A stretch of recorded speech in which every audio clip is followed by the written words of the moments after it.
Hello बच्चों, आज हम लोग प्रश्नावली 1.3 के सभी प्रश्नों को हल करेंगे। प्रश्न संख्या 1 क्या दिया है?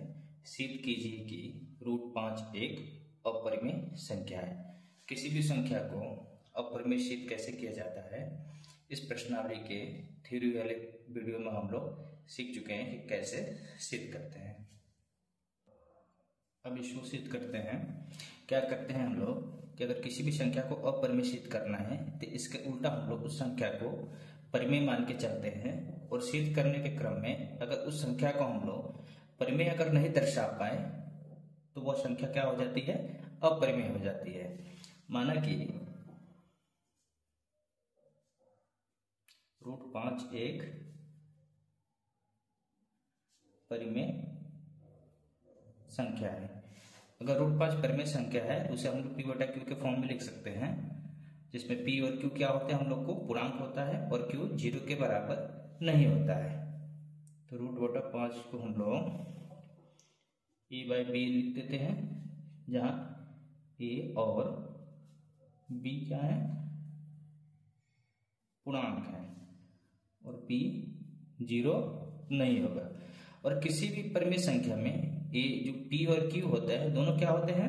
सहभाज्य होते हैं। सहभाज्य का मतलब क्या हुआ कि उन दोनों में कोई भी उभयनिष्ठ गुणनखंड एक के अतिरिक्त कोई नहीं होता है। तो a और b क्या है? सहअभाज्य है। ठीक है। अब क्या दिया है कि √5 बराबर a/b, तो √5 बराबर a। अगर दोनों तरफ वर्ग करेंगे तो दोनों तरफ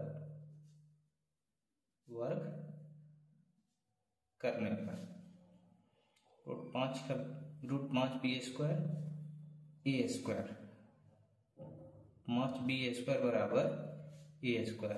इसको हम लोग मान लेते हैं इक्वेशन फर्स्ट।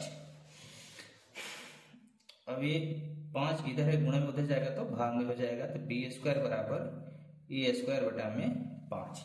अब देखिए 5 a² को विभाजित कर रहा है। परिमेय हम लोग पढ़े थे 1.3। उस परिमेय में क्या था कि अगर किसी अभाज्य संख्या किसी पूर्णांक a² को विभाजित करता है तो वो a को भी विभाजित करेगा। तो 5 a² को विभाजित करता है तो परिमेय 1.3 से 5 a को भी विभाजित करेगा। 5 a² को विभाजित कर रहा है और 5 a को विभाजित कर रहा है। अगर a को 5 विभाजित कर रहा है तो इसका मतलब a कुछ या तो 5 होगा, 10 होगा, 15 होगा, 20 होगा, ऐसे ही कुछ होगा, तभी तो a को 5 विभाजित कर रहा है। 5 को अगर हम 5 × 1, 10 को 5 × 2, 15 को 5 × 3 और 20 को 5 × 4 लिख सकते हैं। तो a को हम लोग 5 से लिख सकते हैं, जहां पे c क्या होगा? एक पूर्णांक। अब समीकरण 1 में देखिए, समीकरण 1 से क्या है? समीकरण 1 5b² बराबर a² और a का मान हम लोग निकालना है 5 से, तो इस समीकरण में रखेंगे 5b² बराबर 5c का स्क्वायर, 5b² बराबर 25c²। 5 से 25 5 बार में जाएगा, तो b² बराबर 5c²। तो c² बराबर हो जाएगा b² बटा में 5।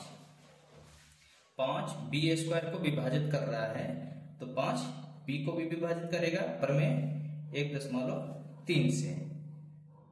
5 b² को विभाजित करता है तो परिमेय 1.3 से 5 ए को भी विभाजित करेगा। अब देखिए 5 ए को भी विभाजित कर रहा है और 5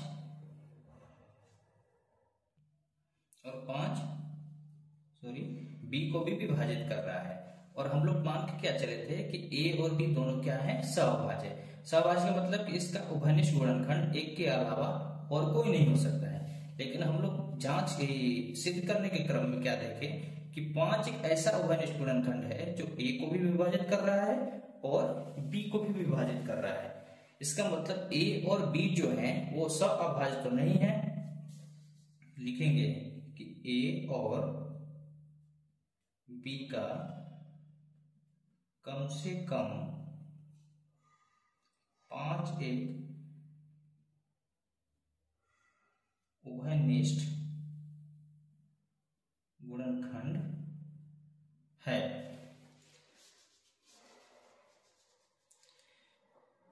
यह विरोधाभास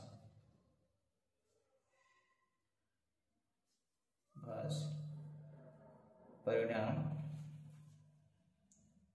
प्राप्त हुआ है क्योंकि हमने गलत कल्पना की थी कि ए और बी का एक के अतिरिक्त कोई उभयनिष्ठ गुणनखंड नहीं है। ए और बी का एक उभयनिष्ठ गुणनखंड हम लोग जांच करने क्रम में क्या निकाले, 5 निकाले। और मान के क्या चले थे हम लोग कि ए और बी का एक के अलावा कोई उभयनिष्ठ गुणनखंड नहीं है। इसका मतलब ये परिमेय संख्या नहीं है। अतः √5 एक अपरिमेय संख्या है। प्रश्न संख्या 2 क्या दिया है, सिद्ध कीजिए कि 3 + 2√5 एक अपरिमेय संख्या है। चलिए सिद्ध करते हैं। माना कि 3 + 2√5 एक परिमेय संख्या है। ऐसे प्रश्नों को हमने सिद्ध करने में सबसे पहले जो भी संख्या दिया है उसको परिमेय संख्या मान लेते हैं और सिद्ध करने के क्रम में उसको अगर हम लोग परिमेय सिद्ध दिखा नहीं पाएंगे तो क्या हो जाएंगी, अपरिमेय संख्या हो जाएंगी। ऐसे प्रश्नों को ऐसे ही हल किया जाता है। तो ये अगर परिमेय संख्या है तो इसको p/q के फॉर्म में लिख सकते हैं हम लोग। तो 3 + 2√5 बराबर a/b और a और b क्या होगा हम लोग का, पूर्णांक होगा और b 0 नहीं हो सकता है और a और b क्या होंगे, सहअभाज्य होंगे।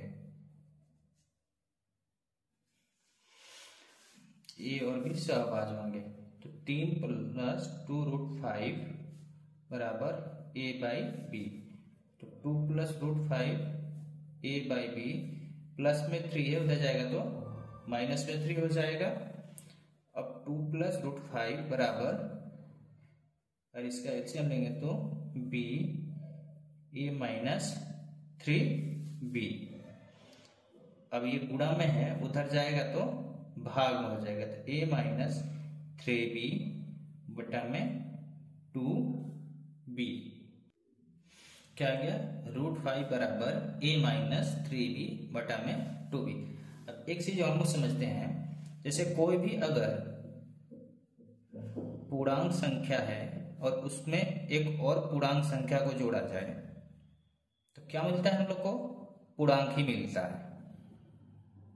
अगर 2 पूर्णांक संख्या है और एक और 2 पूर्णांक संख्या, 2 और 2 जोड़ेंगे तो 4 आएगा। तो 4 भी क्या है हम लोग का, पूर्णांक संख्या है। अगर एक इंटीजर पूर्णांक है और इंटीजर में से इंटीजर को घटाएंगे तो हम लोग को इंटीजर ही मिलेगा। जैसे 4 में से 2 को घटाएंगे तो दो दो क्या है, वो भी एक पूर्णांक संख्या है। अगर किसी दो पूर्णांक संख्याओं को गुणा करेंगे तो वो भी हम लोग को पूर्णांक संख्या ही मिलेगा, या दो पूर्णांक संख्याओं में को हम भाग देंगे एक दूसरे से तो वो भी हम लोग को क्या मिलेगा, पूर्णांक संख्या ही मिलेगा। जैसे 4 और 2 का गुणा करेंगे तो 8, 8 भी पूर्णांक है। 4 में 2 से भाग देंगे दोनों पूर्णांक में भी 2 मिलेगा, वो भी हम लोग का क्या है, पूर्णांक है। और सभी पूर्णांक संख्या क्या होते हैं, परिमेय संख्या।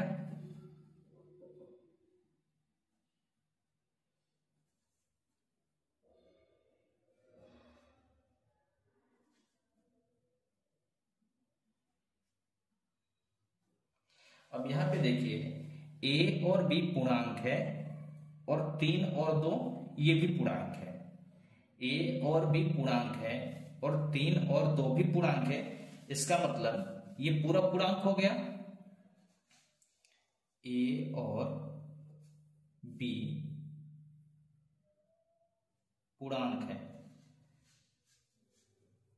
और 3 और 2 भी पूर्णांक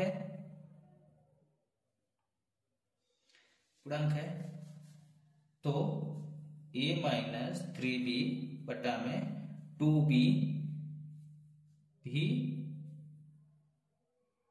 पूर्णांक होगा। अब अगर ये पूर्णांक है तो क्या हो जाएगा, ये पूरा ये परिमेय संख्या हो जाएगा।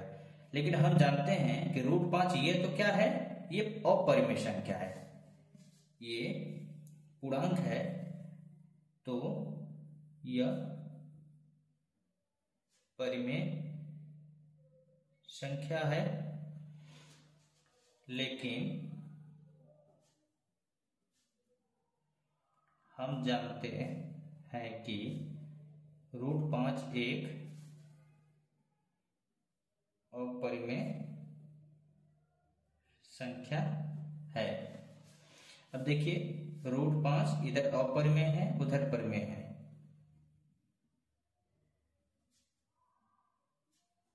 बराबर नहीं होगा किसके, परिमेय संख्या के। इसलिए क्योंकि ये विरोधाभास कल्पना हम लोग किए थे कि 3 + 2√5 एक क्या है, परिमेय संख्या है।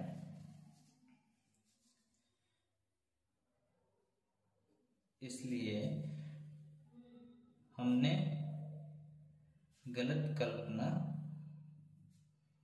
की थी कि 3 + 2√5 एक परिमेय संख्या है। अतः हम क्या कहेंगे कि 3 + 2√5 एक अपरिमेय संख्या है।